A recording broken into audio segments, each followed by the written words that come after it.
We inherited this fig. It's an interesting tree. We pretty much know from flavor that it's a Celeste. And it has not been tended to for many years. It's on a piece of rent property. Actually, that's just being used for storage at this time. But many of the branches were laying on the ground.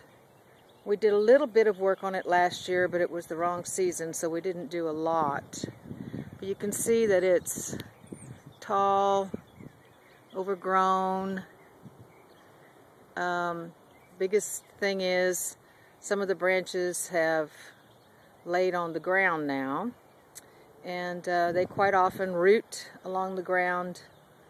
And in fact, there are sections of this tree that have touched down and rooted several times. We need to get it into good shape, but one of my goals is that now that it's become this gnarly, twisted being, I don't really want to destroy that. I'm not trying to make it the perfect shaped fig tree. I kind of want to keep this sort of, I don't know, Harry Potter, Hobbit sort of look that it has about it. So we're going to prune it up, clean it up a bit so that it can be mulched and managed.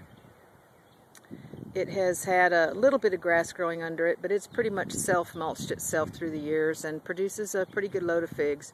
We are going to reduce the top somewhat, mostly so that we can defend it more against the grackles that come in to harvest the figs every year. So I'm going to show a little before here of all this mess, trash that's blown under the tree, seedling trees that are coming up underneath it, a little bit of the travails of winter.